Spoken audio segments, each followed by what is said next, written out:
and welcome back to Rugby Rodeo.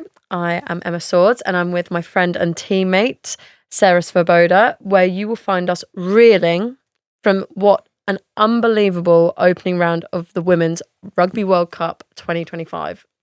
Such an exciting opening night. A bunch of us had games the next day, but that didn't stop us from getting in front of the TV, watching Anne-Marie open. Just an electric game. I think looking around on the TV and looking around when they panned around the stadium, you could just feel the excitement. And then Ellie made a great statement after the game, like, fans, you guys made it. And then the girls that did the work on the field made it for us that love to watch rugby. So can't wait to get into it. Really excited. I just want to echo on the Anne-Marie bit, because we are now attracting not just rugby fans to watch these games, how important it is now to have like pop stars involved.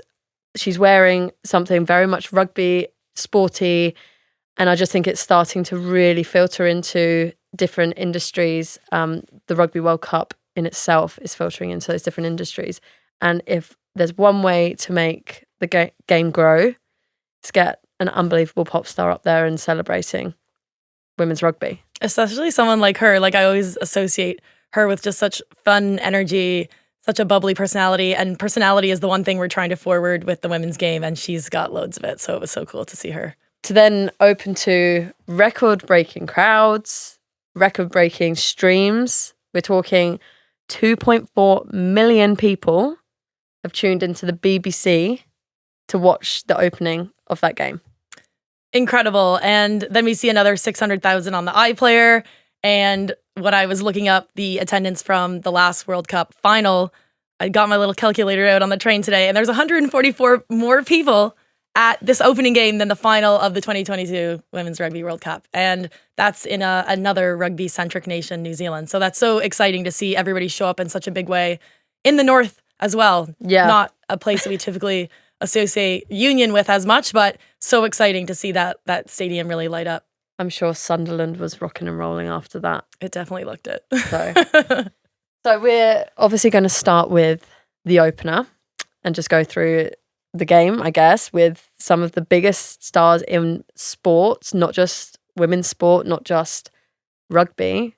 We have the likes of Ellie Kildunne, Jess Breach, Ilona Maher gracing the field, and I think everyone will definitely agree that it was an entertaining fixture to watch as a first game.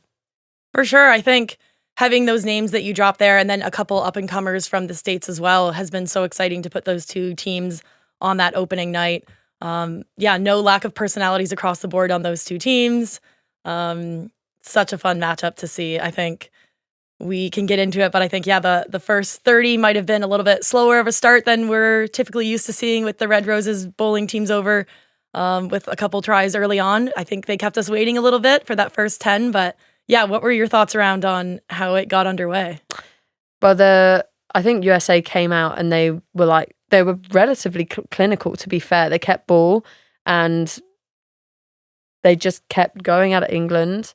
The first 10 minutes, I thought, hang on a second. There was some, I know a lot of people did mention things like kickoff receipts, like it was fumbled a lot. But I think when you start a game with ball hitting floor before anything else, it just unsettles people. And I think USA were like, right, if we've unsettled England the tiniest bit right now, let's try and really go after it. So, and I do think they did that, it was relatively quick ball. They just kept ball in play and they moved themselves up the pitch. They weren't just playing, which I think a few people would have thought, just in their 22. So, in a whole, I thought they actually did give England a good start.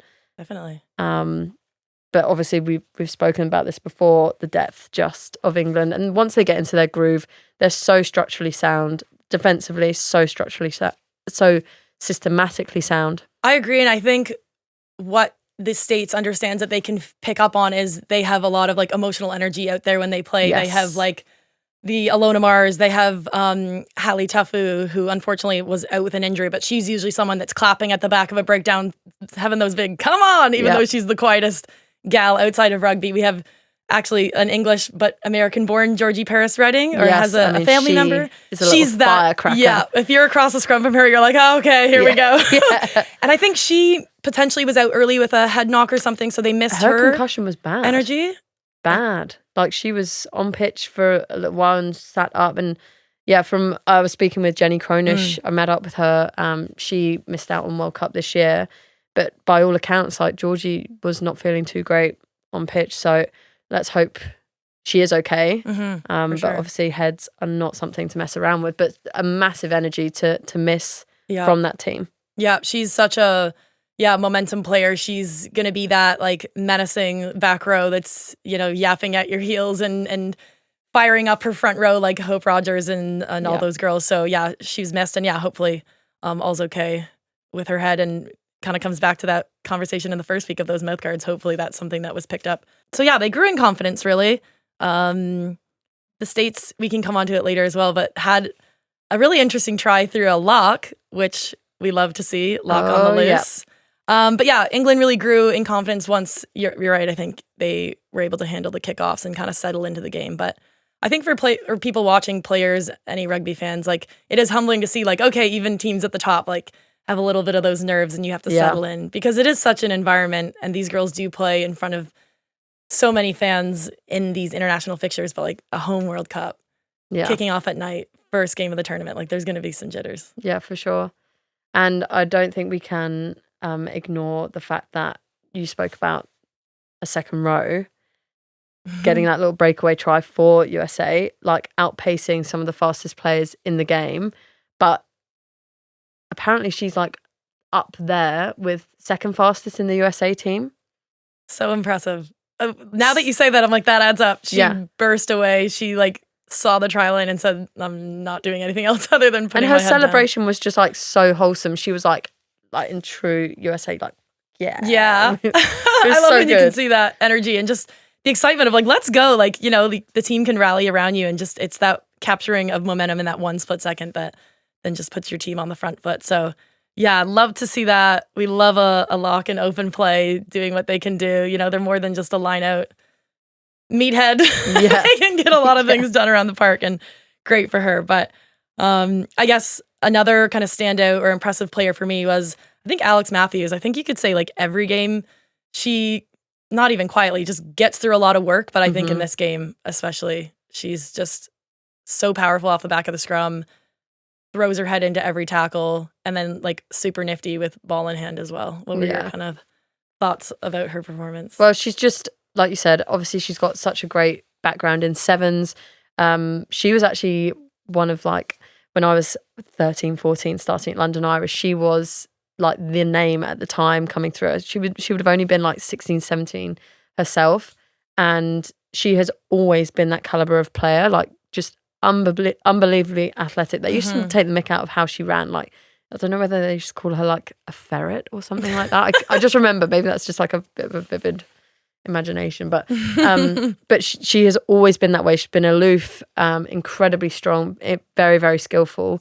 And you're right, getting her off the back of a scrum just opens play up for the likes of Tatiana Hurd or Meg Jones to get into the play, because there's so much focus. You just cannot not defend her. You have to stay on her, and I think that is just such a skill set to have at the base of a scrum or any sort of outward play of line out or anything like that. She's just such a threat to have to defend.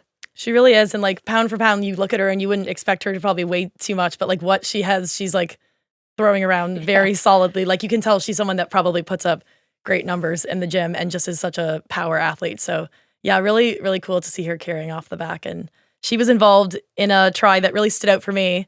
I'll let you pick yours, but for me, I think a try that really stood out was the girls not quite exiting from their 22, but they were deep enough in their own half. And you always have great things to say about Zoe's distribution, and that's kind of where it started. I think it was like a pull out the back of a forward shape. Zoe hits a really nice ball to Meg. Meg's obviously going to be clinical in that pass to, who is it next? I think, Alex Matthews again. So incredible to see her in open play. And then to Ellie, to Dow, to Ellie. What did you think of that try? I thought it was so cool just to see them outpace USA on the edge. And we know USA has some great back three, but they weren't really a match for what that group of girls cooked up. No.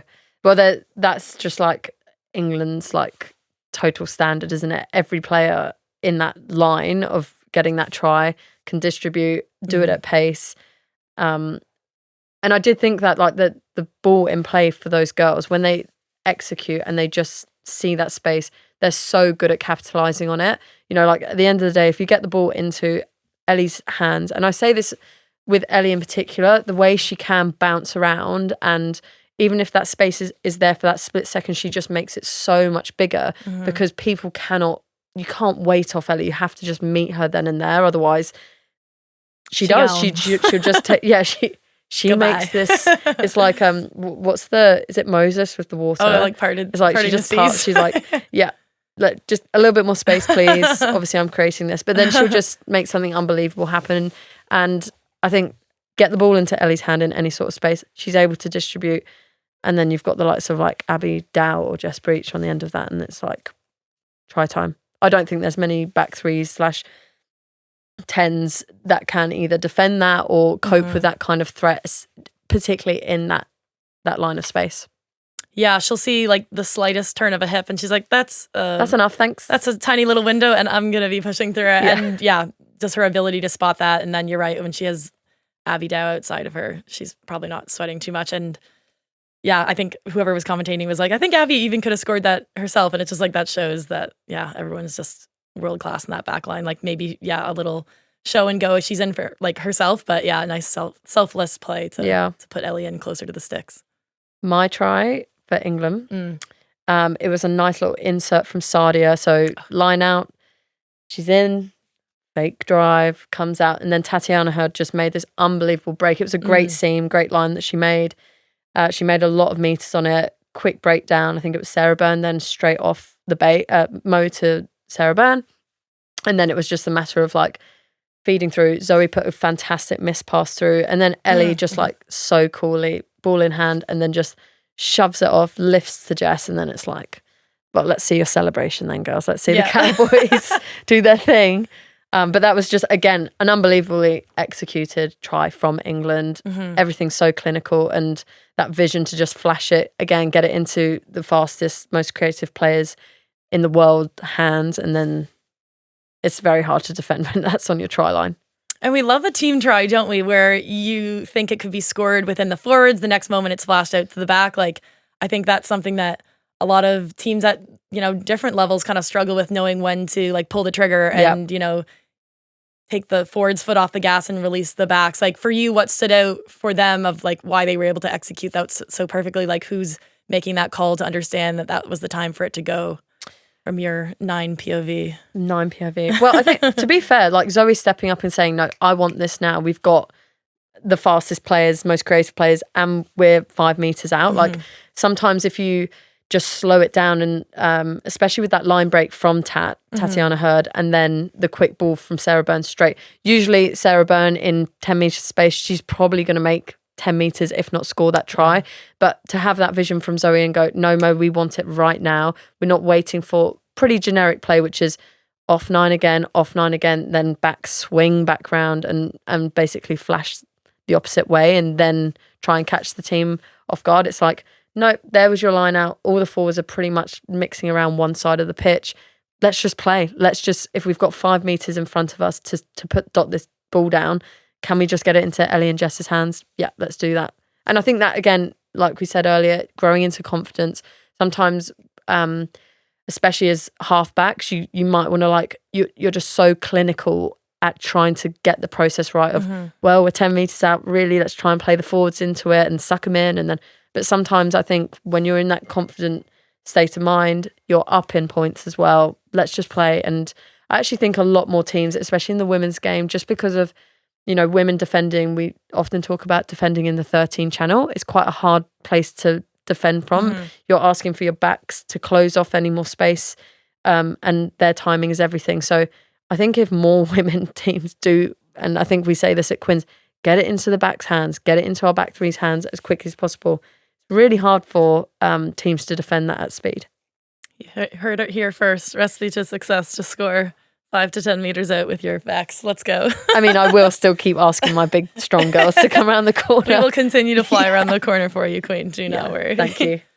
So, huge result, big score, lots of tries run in. Sights are on this second round where they have Samoa. They obviously just suffered a big loss to Australia, 73-0. Expectation to see a pretty heavily rotated side?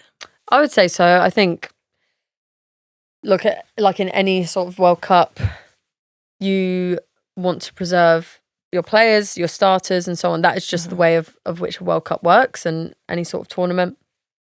But it also gives, girls who have been grinding away as well in World Cup training camps a time to shine. They do need minutes in their legs as well and to work within that unit. And yeah, I think you will see the likes of hopefully May Campbell get a good run out. Emma Singh, hopefully, she's a fantastic player in herself, and to have her on the pitch against USA was so nice to see. She's been a great young talent that's been coming through for years in the Premiership. So just more minutes in people's legs that might not necessarily get that maybe further on or into the bigger games or planned anyway. You never know. Like, things do happen, injury happens, and you do need these players. It's such a cliche, but like, this is really an opportunity for players to grab shirts, put their hand up. Like, it only takes one amazing performance for a coach to turn their head and be like, okay, like, I can see this. I cannot ignore you. Yeah, exactly. Like, I love when coaches say, like, make it impossible for me not to pick you kind of thing. Like, I love when coaches put that on you. They're like, I don't care who you are, what your name is. Like, obviously they have all, the facts and figures and stats are ridiculous these days. But if you have an amazing showing, like, a tournament like this is where you have to play, like, who's hot, like, who's looking good. Like, I think sometimes I talk to people that are frustrated. They're like, she was so hot, like, she's on her game. Like, why are coaches relying on, like, how somebody looked however many games ago? Like, play who you've got that's looking good now. So yeah, I think that's a super exciting opportunity for some of those girls. And I'll even throw, like, Kelsey Clifford. I think every time she's come on the field, I'm like, this girl's got her head taped up. She's throwing her body around. She is making those little half breaks that we see. Yep. Like, well, Sara usually makes full breaks, Sara Byrne, but we'll see like Akin Davis or, our other front row making these little half gaps. And Kelsey's like, no, I can do that too. Yeah, she's a fantastic ball carrier. Like, you've seen her all year throughout this Premiership.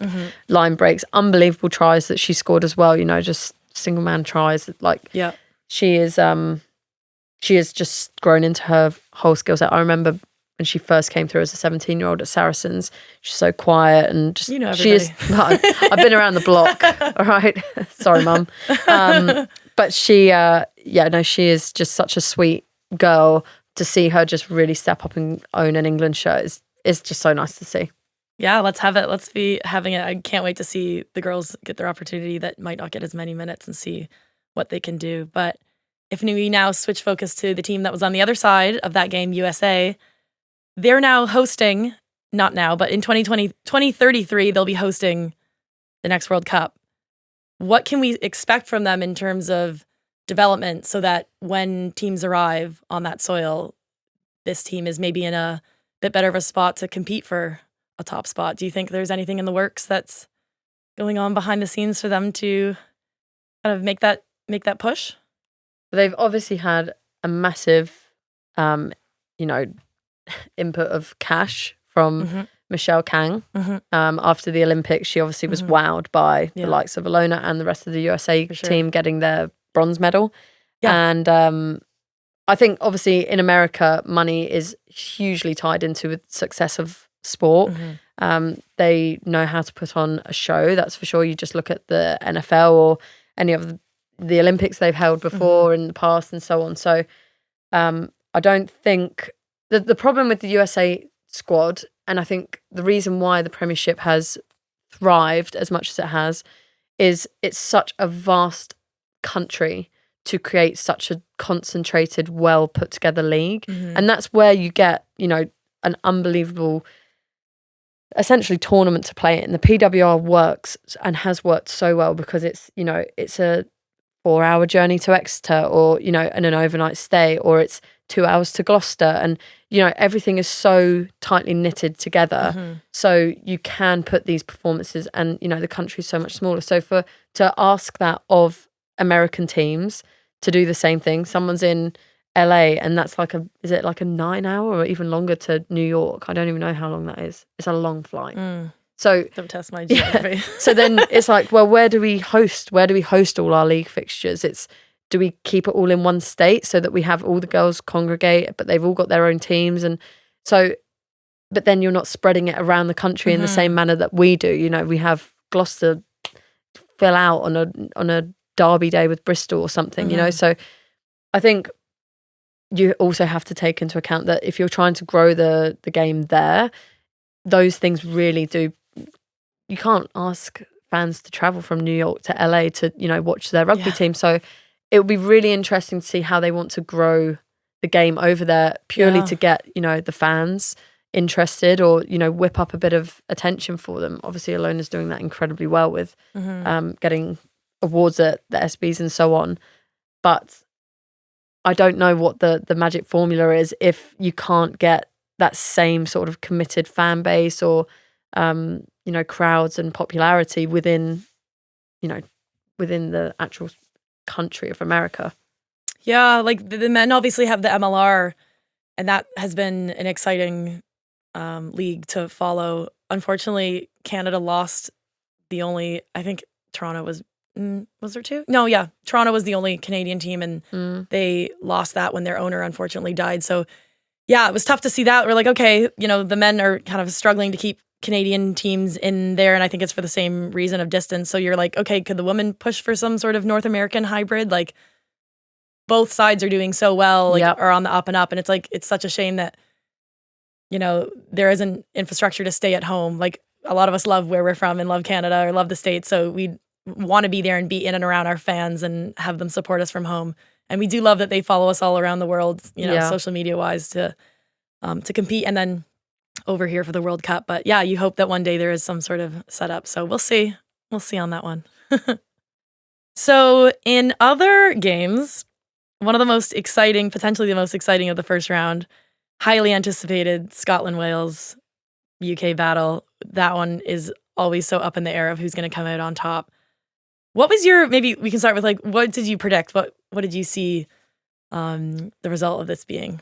Well, I thought like Wales had, you know, a good performance out in Australia when they were doing some warm-up matches, and you just hoped that for them, you know, they've gone through such transitions of coaches and a lot of negative press. It's been pretty unrelenting, I would say, for the girls. You know, it's like, what the W are you doing now for the women, and what's being folded and what money's been cut from there, and then how is the, you know, all of the men's side of Welsh rugby, how is that affecting the women and so on. So I feel like for the girls, they've had such a shake up.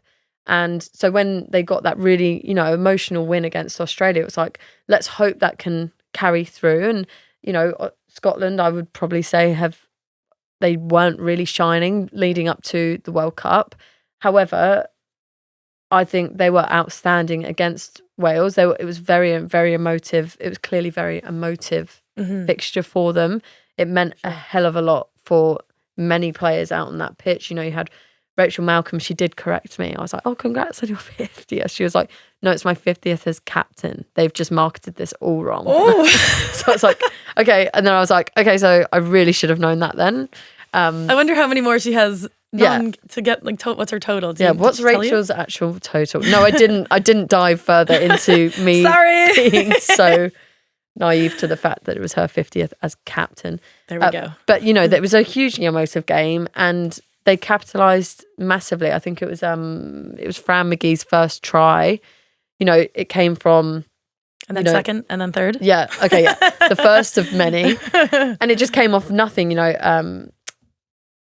Drop ball, Helen Nelson picked it up, and then she just done her magic, and it was a fantastic finish. And awesome. I just think you just felt the energy go boom, straight up.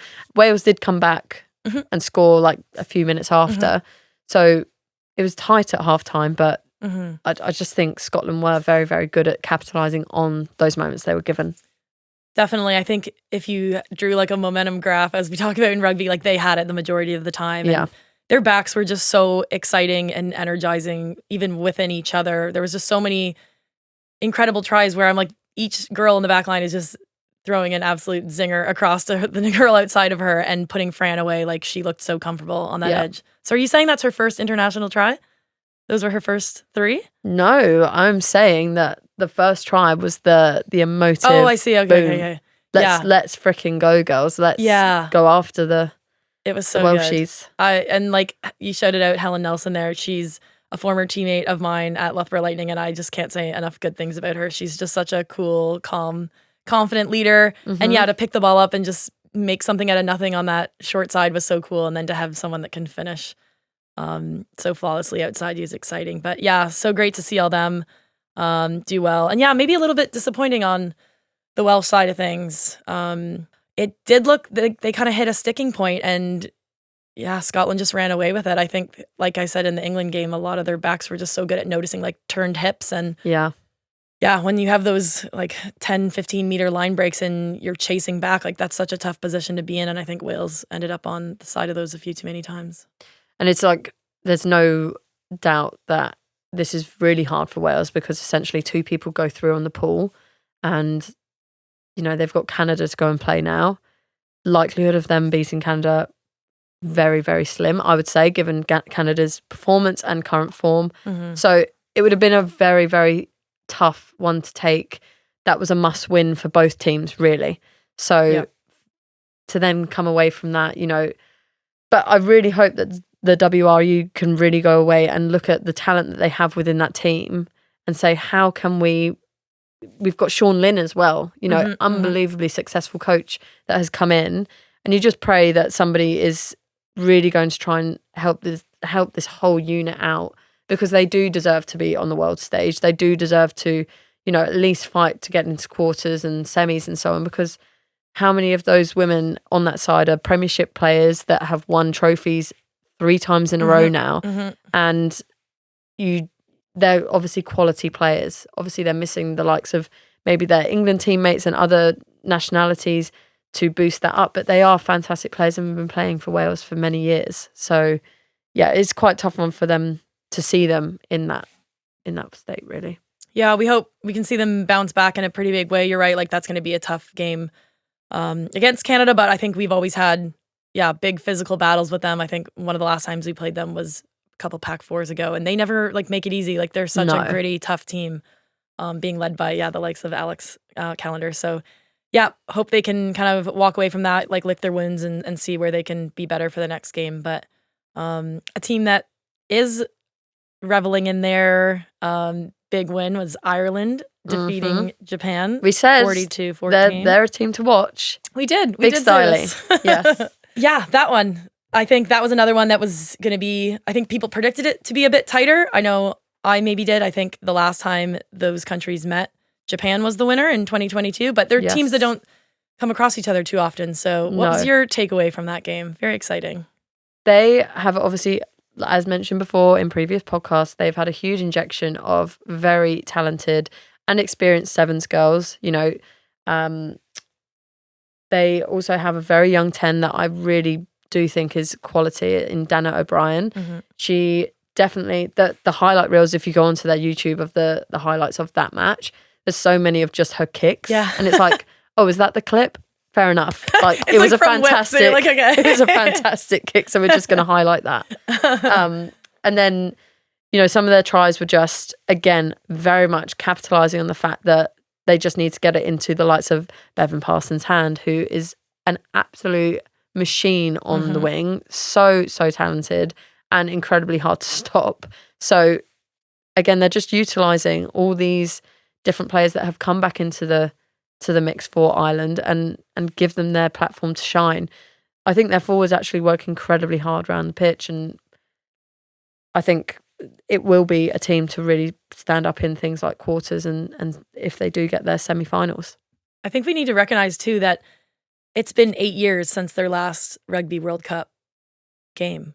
2017. Oh my goodness, yes. They weren't at the last, and I think people are like rolling and excited to see their momentum, but I think we need to pause for a second and say, hey, like this team's been out of the biggest tournament in the world for a little while, and they don't look like they've missed a beat. And I think it's also worth noting that Clee Mahoney is the only returning World Cup player. So that's super what a cool. cycle. Yeah, no, that's incredible. It's been awesome to see the youth come through. You mentioned Bevan Parsons. There's also Amy Costigan. Yep. Sevens player who looked so comfortable out there, edge to edge. I think she set up Bevan coming off her own edge. Yep. Eve Higgins, snaps for that gal. Was it 95-meter intercept try. Yeah. That's the stuff you dream about. Yeah. I'm like, at what point would I die? I need to know. Like, can we set up a scenario where that happens for me and then I see how far I can actually make it? But let's see what we can do at club. Yeah. Yeah. No, she was great. Like, I think I love watching her on the 7 circuit. And then when she's been drifted back or put back in the 15 side, like, she's so exciting to watch. She is a powerhouse, so speedy. And I think they've, woven those girls in so well. So cool to see Brittany Hogan step in where Aoife's been missing. I think there's a couple teams that have players that are kind of just on the brink of returning from injury. And again, it's so cool to see players put their hand up to be like, I can wear this shirt just as well. She is incredibly strong. When I was in camp at one time, the BTS. numbers she was shifting in the gym was unbelievable. And she's quite young. Like, she was young and she was like in and around the 7s, which most of the Irish players are. And just unbelievable athlete. So again, it's like, as we were mentioning earlier about the likes of Alex Matthews and so on, this is what a number 8 is these days. Really is. I always imagine you with like a little notepad walking around the gym being like, very nice, very good. Yeah, I'm not going to bother, but I won't try that one. Love that for you. But I do want to say Sam Monaghan, she's back. And what a gem. Like, that was a really tough return back from ACL. She missed pretty much the whole season at Gloucester. Another ACL injury within the league, which is, every woman's worst nightmare. And she came back, she put in a fantastic performance, and she's the type of person that you want to play for. She's just one of life's good people, works incredibly hard, so passionate about Ireland. And when it was really going through a bit of a tough time in the 2022 Six Nations, she really stood up for the girls and she wanted it to change for the better. And she is the type of woman that you do want to walk out behind, to go into the first game of your World Cup campaign. You love to hear that, like a true girl's girl, like someone that's, going to have those tough conversations or put their hand up or stand up when it's easy to, just be so yes saying. So so great to see her back. It's always tough. I was commentating the Prem final, and when you see those players like crutch out or walk out and you're like, that is so frustrating to be in that emotional storm. Like, I've been there where your team is doing so well. You want to have that brave face, but you're like, I just wanted to be out there with you. This is rubbish. My side of the fence isn't the best. So it's so great to see her back out. Hopefully, so happy to see her out there. So a little quick roundup of the other games. New Zealand, 2 words or 1 name, Georgia Miller. Unbelievable. Obsessed. Yeah. The tries she was scoring, it was going to make it very difficult for Spain to get into the fixture. Brazil, South Africa, 66-6. Said those teams backwards, but you know what I meant. Powerhouse. Every time you match up against South Africa, I think you eat a big breakfast and hold your breath for a while and understand that you're going to be pretty winded after the first hit. And I think they delivered, as they always do. So great for them, but also exciting to see Brazil like bring that energy. Like, welcome to the tournament. We're happy to have you. Like we said, like Fiji was a popular team last tournament. I feel like Brazil's going to keep bringing that spice and energy. Australia 73, Samoa 0. Obviously a bit heartbreaking to see any team, especially like a team like Samoa that won't get as much rugby in as most of the countries in this tournament, to be nilled. However, Australia, fantastic. They put foot to throat and they kept ticking up that scoreboard. So fair play. They're going to be really interesting going into the next couple of fixtures. I think they were so keen to make a statement. Everybody is, but they were super keen to make a statement in their pool, and they did just that. My Canadian girls, 65-7 over Fiji. So exciting. I had to run off the field to watch this game because it started as we were finishing. We'll get into it in a bit, but so many exciting tries by one of our common the common shout out that we'll get into. But great opening game for them. And then France, Italy. I believe this is the closest scoreline. Is that right? By numbers, yep. And another 2 teams that see each other quite frequently, quite regularly. European battle, but French girls came out on top, and we're looking forward to some more jouet as the tournament progresses. Yes, we are. Rugby Rodeo Player of the Round. Boda, who is your gal? Our girl, Julia Schell. Huge shout out. Our common buddy between clubs, and we just love her so much. And she's given the rugby world a reason to love her because she had a double hat trick, and she broke the Rugby World Cup record for not the quickest hat trick scored, because I think that's somewhere in and around 10 minutes of a game, but she scored 3 tries consecutively, the quickest at a Rugby World Cup. She won, so she got first for that was her first hat trick, which was at the 50th, 52nd, 54th minute. And then she goes on to score another 3, and that gets her the third fastest consecutive tries at 61, 69, 72. Why would you stop with just the fastest? Do you know what I mean?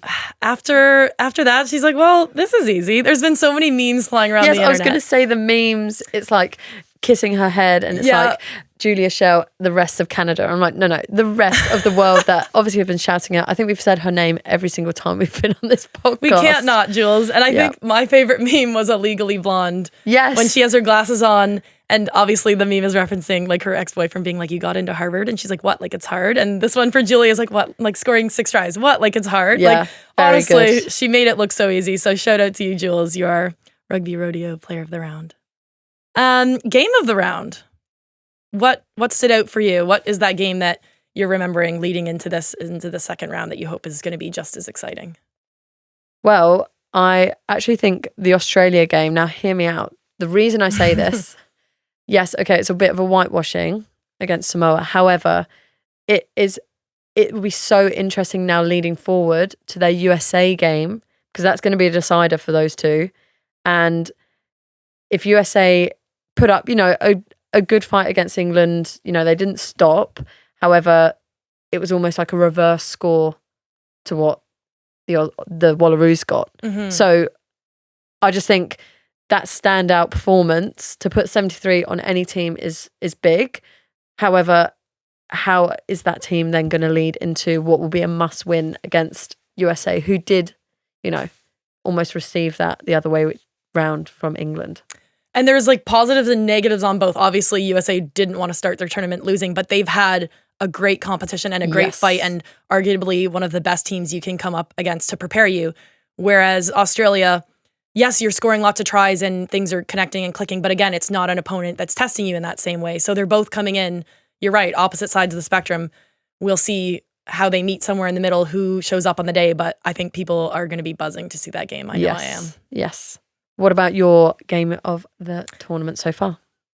Obviously, easy to pick the Canada-Fiji game. That was so exciting to see. But again, I think the Scotland-Wales game, I was just so highly anticipating that one. It's such an emotional battle, as you say, and they definitely delivered. And again, we hope Wales can come out and put a big fight up the next week. But that game, I think for me, was really, really highly anticipated.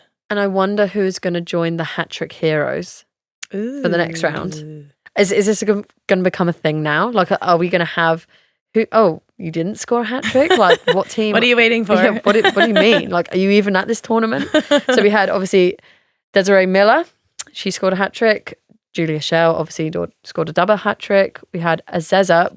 Huge shout out to her performance. Mm-hmm. She was fantastic, so dominant, and I think she got 2 assists as well in doing it all for the South Africans. So she done it all, and then obviously Fran McGhie for Scotland against Wales. Mm-hmm. So who is going to be the next hat-trick hero? That will be a good one to talk about next week. What about a single moment? One thing that you were just like, wow, jaw on the floor. Definitely the try that Ellie gathered off Jess's little nudge through. Mm-hmm. You can definitely tell that Jess has grown in confidence with her kicking game, and she's done quite a few within the Premiership anyway, and Six Nations, where the pressure's on, she just knows that Ellie's on the outside and probably can gather the ball in any which way it sort of like bobbles around. So Jess is just like punting them through, and she just felt the pressure on, she nudges it through, Ellie gathers, try. And then you get to see the little rodeo. Yep, the rodeo girls connect yeah. in the end zone. And I think putting boot to ball, like we saw Ellie complete another really great try where she, I think, kicked it initially and then reconnected with it on her knee. And of course, it's EK, so things are going to come up her way. And she caught it and she's in for another. So yeah, exciting when you love seeing some kicks up the edge. Proper Look footballer. no further from both of our rugby rodeo gals. So we're at Wednesday. We've got 3 days to our next bunch of fixtures to watch and sink our teeth into. Any games that are, standing out for you? Who do you want to see? And yeah, I guess what's exciting you leading up to this next bunch of games? I think we've probably said it a few times already now, but people are going to be, and I am so excited to see that USA Australia battle. They always meet up really in a big way at Pac 4. The last time it was 27-19 for Australia, but it's really whoever's better on the day between those two teams. They both have such electric backlines and strong packs, and yeah, it'll just be whoever had the best prep and really shows up and is able to capture that momentum. But how about you? What are you? I would say the same as I said earlier, USA Oz, because it's a big decider. It would be very interesting to see how Wales now come up against Canada. I think it's almost like a, sure for gone decision that really Canada will probably come out on top. But saying that, it'll be very interesting to see what Sean Lynn does with his squad. Does he, rotate? Does he try and put obviously the strongest team out that he thought he had for that first fixture? However, to come out like that against Scotland is a big thing. And sometimes I think coaches can do, wonders for teams by going, you know what? I'm going to put my confidence in either less experience or the girls who might start on the bench. I'm going to give you this opportunity because, I'm not saying this, but coaches sometimes goes, those girls weren't good enough. So let's give the girls who are hungry, who are, always chomping at the heels of the starters, let's say. And I just think giving girls that almost boost of confidence, like, actually, I'm going to trust in you now. You go and take on, second in the world right now, or you go after these women. I think you don't know what's going to happen, but there must be changes to that side, because otherwise you just, keep beating down the same old door.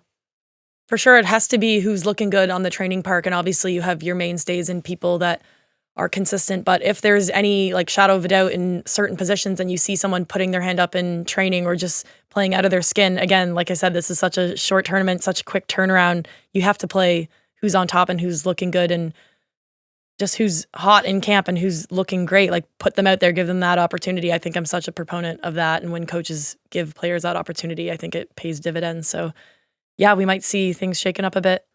So obviously we're girlies and we can definitely appreciate the fact that socials are booming at the moment for, involvement of the Women's World Cup this year.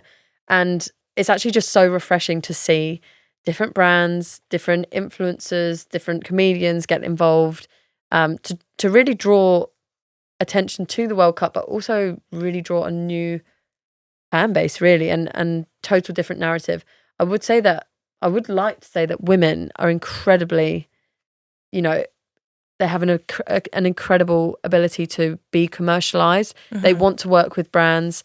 They're very creative. Women don't mind getting in front of cameras, whenever we do a photo shoot at Quinn's, it's so easy to get girls doing silly TikToks and so on. The men are like, can I go now? I've been here all day. Am I done? Yeah, and we're like, well, we're about to start training. But it's just so refreshing to see brands get on board, get different women in the picture. And I think that's only going to do wonders for the game moving forward.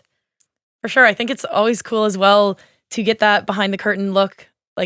You get to see how a player's reacting to a post game. We're about to watch one now, or what they get up to in camp. And before, when it's maybe a narrative of put your head down, don't look up until the tournament's done. It's no, have fun, express yourself on and off the field.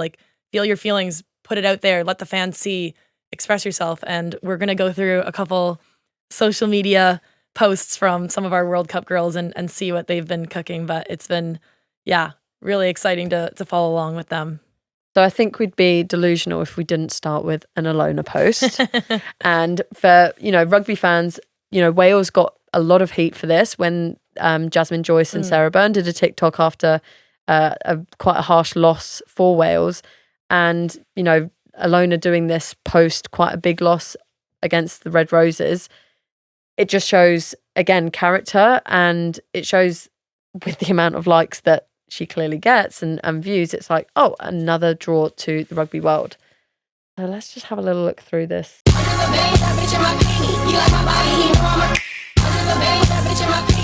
Alona glum on a bus, and she's essentially just stating that, okay, it wasn't the outcome you wanted, but she's turning this into such a nice narrative again of, well, actually, there was 42,000 fans who bought tickets to go and watch this. So regardless of the scoreline, we are bringing something really entertaining to the game.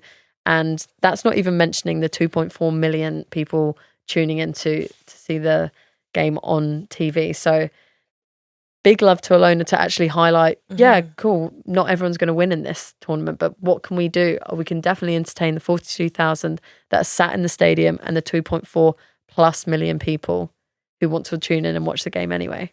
It's a bigger picture message, and obviously we know that she's a competitor through and through and would have wanted to be on the other side of that scoreline, but wow, to use your platform to yell again like she did at the ESPYs, like pay attention to women's rugby, it's doing huge things, like credit to her for being able to keep her head up and chin up and put that message out there. So we love that, Alona. Okay, next one, we have some Scottish players doing some comedic things. Let's see.